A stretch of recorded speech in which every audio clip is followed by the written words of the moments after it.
चूड़ियों की रेहड़ी हो और लड़कियों का जमघट ना लगे, ऐसा नामुमकिन है। लेकिन दिल्ली के बिजवासन इलाके की इस गली में ये लड़कियां चूड़ियां देख सकती हैं, पैसे का मोल भाव भी कर सकती हैं, लेकिन अपनी कलाइयों को इनसे सजा नहीं सकती। इनके पास चूड़ियां खरीदना तो दूर, पेट भरने के लिए भी पैसे नहीं है। ये वाली 15 रुपए दर्जन, ये 30 रुपए की। नहीं, ये साइज तुम्हारे साइज की मिल जाएगी। हम तो अभी आए कमाने का धंधा तो नहीं है ना। हिंदुस्तान में तो पैसे देने पड़ते हैं ना माल लेने के लिए।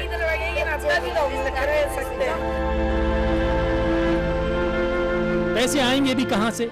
ये तो अपना घर बार, कारोबार, यहाँ तक कि अपने नाते रिश्तेदारों को भी छोड़कर यहाँ आए हैं, वो भी कभी वापस न जाने के लिए। बिजवासन की अंबेडकर कॉलोनी में बसे ये लोग पाकिस्तान से आए हैं। इस साल मार्च महीने में 480 लोगों का ये जत्था कुंभ में जाने के लिए वीजा लेकर भारत पहुंचा, लेकिन कुंभ नहीं गया और सीधा दिल्ली के इस पते पर पहुंच गया। ये लोग कुंभ क्यों नहीं गए और अब ये पाकिस्तान क्यों लौटना नहीं चाहते? इन सवालों के जवाब आप इनसे ही सुन लीजिए। मैं खुद श्रीमद् भागवत का पाठ करता था और 4 बजे उठने के बाद बहुत परेशान, हम कुछ बात नहीं कर सकते क्योंकि गीता को भी उधर जला देते। और 4 बजे उठते थे, मैं उठता था, खुद प्रार्थना करता था कि परमात्मा हमारे को हिंदुस्तान नहीं चलो। पाकिस्तान से यूं भागकर आए ये लोग ना तो पहले हैं और ना ही आखिरी। सालों से पाकिस्तान से हिंदू भारत आ रहे हैं। 2011 में 146 लोगों का एक जत्था इसी तरह पाकिस्तान से आया था और वो लोग भी दिल्ली के इसी पते पर रुके थे। वो सब भी पाकिस्तान में हो रहे जुल्म सितम की ऐसी ही दास्तां बयां कर रहे थे जैसी ये लोग कर रहे हैं। उन लोगों की कहानियां सुनकर लोगों का तो दिल पसीजा, लेकिन भारत सरकार ने आज तक उनको नागरिकता नहीं दी और उनका मामला आज भी हाई कोर्ट में लंबित है। वो सारे लोग अब कहां हैं ये किसी को भी नहीं पता। 2011 में आए उन लोगों ने ही पाकिस्तान में अपने रिश्तेदारों को दिल्ली की इस पनाहगाह के बारे में बताया और फिर इन लोगों ने भी यहां आने का फैसला कर लिया।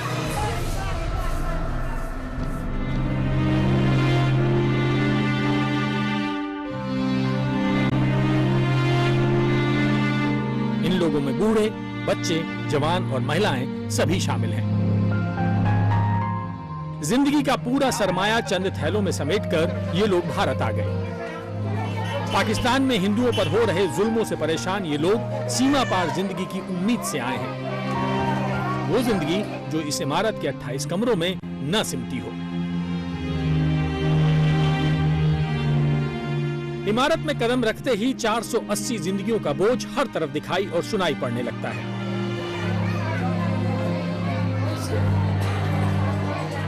कहीं पर भी तिल रखने की जगह नहीं।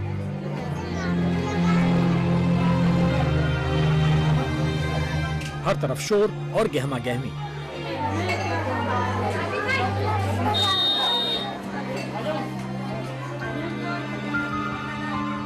एक दूसरे के साथ भी, लेकिन हरने वाले हर आसाइश के लिए एक दूसरे के आमने सामने भी। जब इतने लोग एक साथ रहते हैं तो बीमारी को घर बनाने में ज्यादा वक्त नहीं लगता। खरात में आई दवाइयां बांटी जाती हैं तो मंजर राशन की दुकानों सा हो जाता है। क्या कर रहे हैं? तो एक डब्बी में 10 जने पी सकते हो। ये लो, ये लो, ये ले।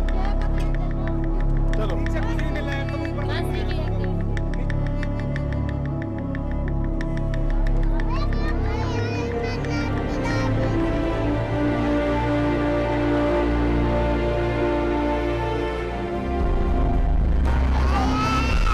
इस प्यार और दिखावे के बीच इन 480 जिंदगियों की एक ही कश्मकश है, जिंदा रहने की कश्मकश। सुबह होते ही हर तरफ चूल्हों का बाजार सज जाता है। हर परिवार पिछले दिन मिले खाने को पकाने में जुट जाता है।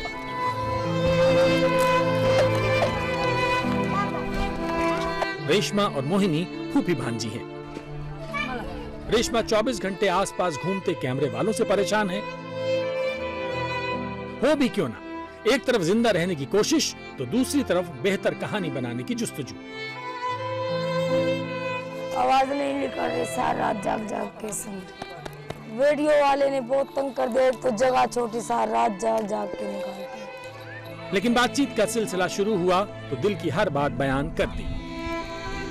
उधर एक बात है, परिवार तो है उधर, माँ बाप बहने भाई सब, चाचा मामा सब है वहाँ पे, तो उसकी याद तो जरूर आती होगी। 3 टाइम रोटी खाने में 1 टाइम रोटी खाई। सारा दिन बच्चे रो रो के भूखे सो गए कई दफा, पर ये 50 रुपया लगा के रोटी पका के नहीं खाई। ऐसे करके ये पासपोर्ट निकाला। कई जुल्म से मेरे भैया क्या बताए, किसी को दिल का हाल किसी को बता नहीं सकते। इतने दिन लड़कियां छुपा के रखते थे, बाहर नहीं निकलते थे, को संदूर नहीं भरता था, को मंदिर में सेवा नहीं करता था, को बोलते थे पत्थर पूजने वाले, को बोलते थे काफर है। पाकिस्तान से आए ये सभी लोग एक उम्मीद के साथ भारत आए हैं, उम्मीद कि इन्हें यहाँ वो जुल्म नहीं सहने पड़ेंगे जो वो सीमा पार सहते आए हैं। उनके बच्चों को जिल्लत की उस जिंदगी से दो चार नहीं होना पड़ेगा जिसे वो सदियों से झेलते आ रहे हैं। बच्चों का मुस्तकबिल बदलेगा या नहीं ये तो पता नहीं, लेकिन जिंदगी के आखिरी पड़ाव पर इस बूढ़ी माँ से इस उम्मीद ने सब कुछ छीन लिया है।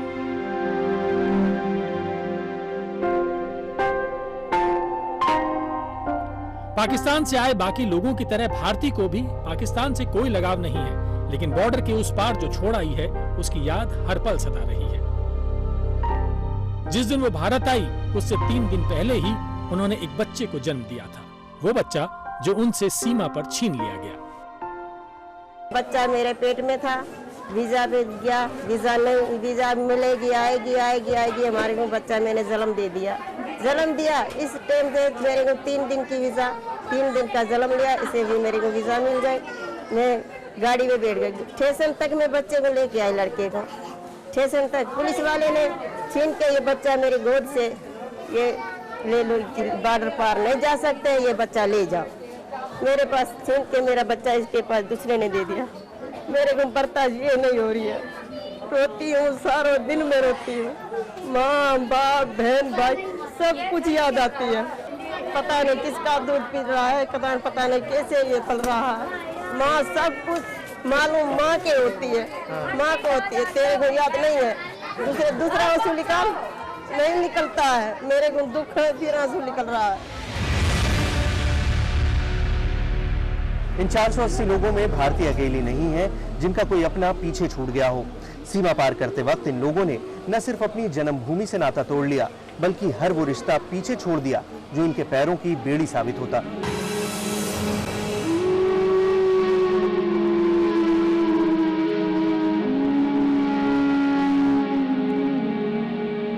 किसी का पति छूट गया तो किसी के बच्चे, कोई बहनों से महरूम हो गया तो कोई भाइयों की याद में बेहाल है।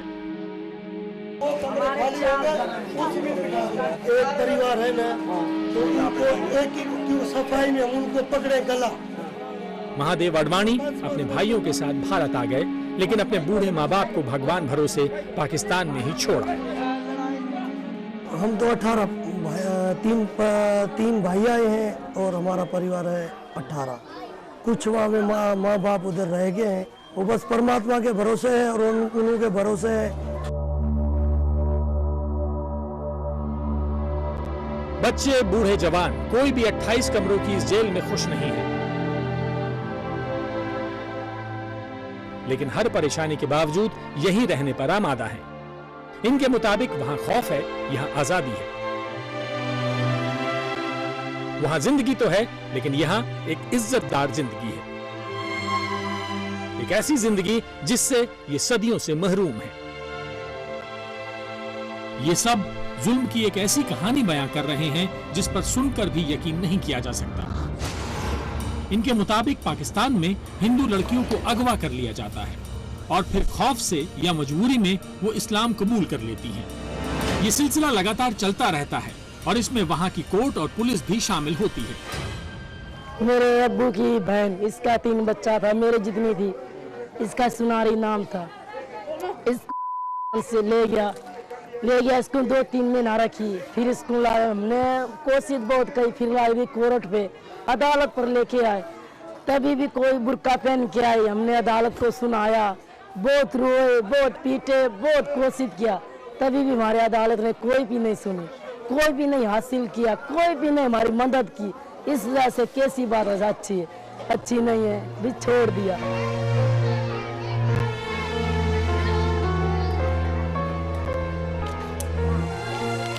कोई जान की अमान चाहता है तो कोई इज्जत के मुहाफिज की तलाश में यहाँ आया है, कोई रोजगार के लिए परेशान था तो कोई अपने बच्चों के मुस्तकबिल के लिए वहाँ से निकला है। और उधर हम दिवाली नहीं कर सकते थे, उधर हमारे को राम का नाम लेने देते थे। एक तो हमारे लिखा पढ़ा आदमी नहीं है, हमारे को बच्चा पढ़ाते थे, उधर समाल पढ़ाते थे, कुरान पढ़ाते थे, हम वही कुरान वही नहीं पढ़ा, हम अंगूठा छाप दे देते थे। ऐसे करके अपना धर्म कर्म हम नहीं छोड़े, हम उसके धर्म के लिए, बच्चा पढ़ाने के लिए हम इधर साथ माँ की गोद में आ गए।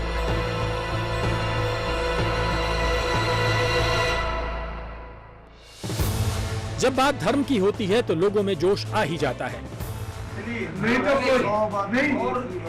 इमारत के पास बने इस ऑफिस में लोगों का तांता और गर्मा गर्म बहस हमेशा जारी रहती है। 1947 से हमारा हक है, जब देश बांटा था हमने नहीं मांगा था वो देश, जिसने मांगा था उसको दे दो, हमारा देश है, हम आए और हमारे को शरणत हो। न हर मुसलमान इन लोगों का मुजरिम है और न ही हर पाकिस्तानी। सदियों से सिंध में रह रहे ये हिंदू आखिर पिछले कुछ सालों में इतनी ज्यादा तादाद में भारत क्यों आने लगे हैं?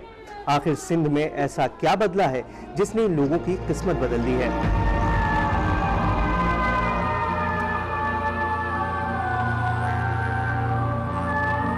बंटवारे के वक्त पाकिस्तान की 15% आबादी हिंदू और सिख थी, लेकिन 1998 में पाकिस्तान में हुई जनगणना तक ये तादाद घटकर करीब 2% ही रह गई। आंकड़ों के मुताबिक आज पाकिस्तान में करीब 30 से 50 लाख के बीच हिंदू ही बचे हैं, जिनमें से ज्यादातर पाकिस्तान के सिंध सूबे में रहते हैं।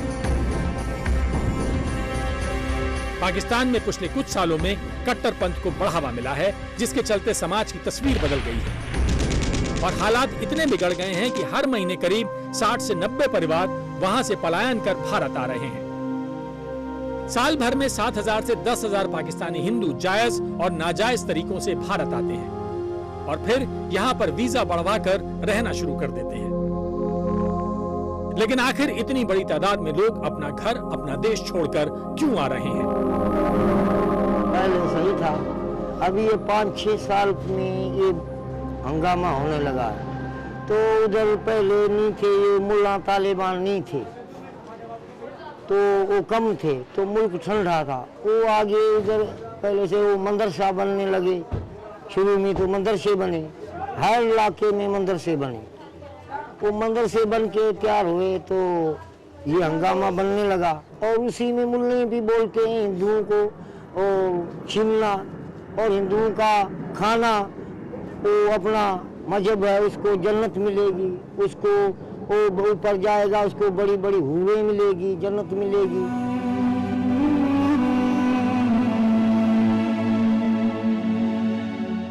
पाकिस्तान से आए इन 200 परिवारों में से हर एक के पास एक कहानी है, एक ऐसी दास्तान जो 2 मुल्कों और 2 धर्मों के ताने बाने में इस कदर उलझ गई है कि उसका सिरा ना तो इन लोगों के पास है, ना ही उन हुक्मरानों के पास जो इनकी किस्मत तय कर रहे हैं। ये आँख में दिखता नहीं और सफा नहीं दिखता। 300 शुगर होगी तो बढ़ाएगा, इससे कम करना है इसको, ठीक है? अभी यहाँ पे थोड़ा सा ऑर्गेनाइज करो, काम करो तो शुगर कम आएगी। अपना घर, अपनी सरजमीन और अपने लोग। पाकिस्तान से आए इन लोगों के पास ये सोचने का वक्त नहीं है कि इन्होंने क्या खोया है। इनके सामने बड़ा सवाल ये है कि आखिर इन्हें हासिल क्या होगा, क्या इन्हें वो जिंदगी मिल पाएगी जिसकी तलाश में ये मीलों दूर से यहाँ आए हैं।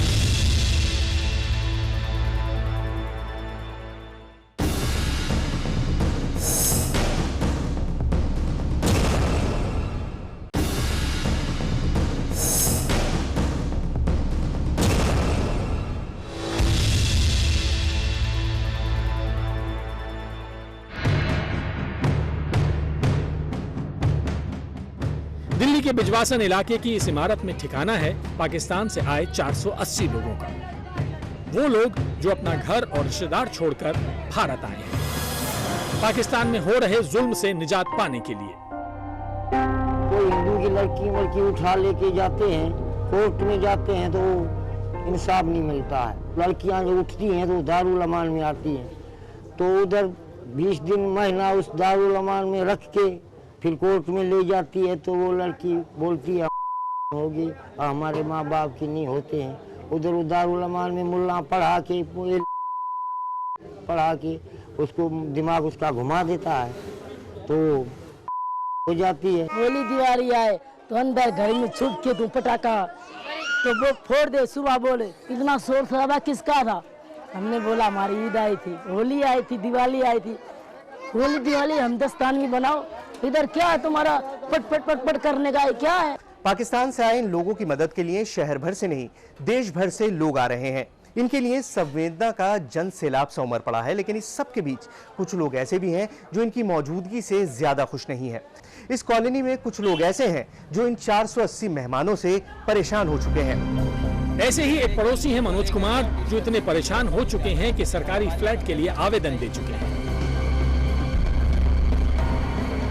इनके साथ जो है हम लोग जो है फिजिकली मेंटली सब साथ हैं सर, इसमें नो डाउट। लेकिन sir we are the resident of this colony and we have to face many problems, day to day problems. जैसे कि अब सर आगे की गली है, आप इसके पीछे की गली आप देख सकते हैं, इसमें सर थोड़ी सी गंदगी वगैरह भी ये सब रहती है, और जिसके कारण सर अब ये लोग हैं सर बट नेचुरल इनकी अपनी मजबूरी है सर। अब ये लोग हैं, अब एक 28 कमरे में यदि 500 आदमी को रख दिया जाए, आप हल्ला गुल्ला शोर तो देख ही रहे हैं।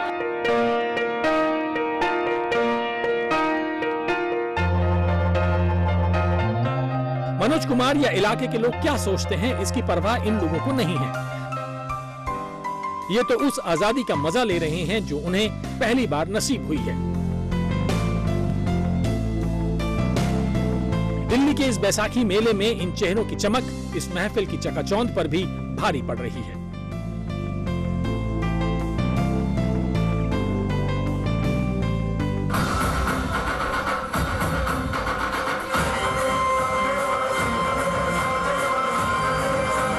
आज की रात ये लोग अपने हर गम हर परेशानी से बेपरवाह हैं।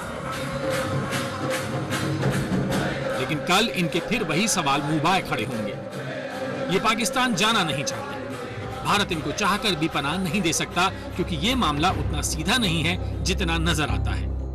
भारत के आसपास ऐसे बहुत से मुल्क हैं जहां अस्थिरता है और जहां लोगों पर धर्म या नस्ल के आधार पर जुल्म किए जा रहे हैं, जैसे अफगानिस्तान में सिख, श्रीलंकन तमिल या फिर पाकिस्तान में अहमदिया।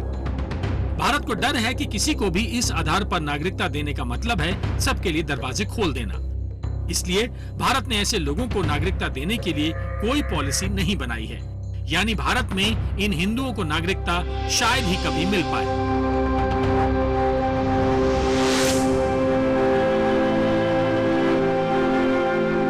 तो सवाल ये कि आखिर ये लोग जाएंगे कहां? क्या इनके लिए इस दुनिया में कोई ठिकाना नहीं है जिसे वो अपना कह सके?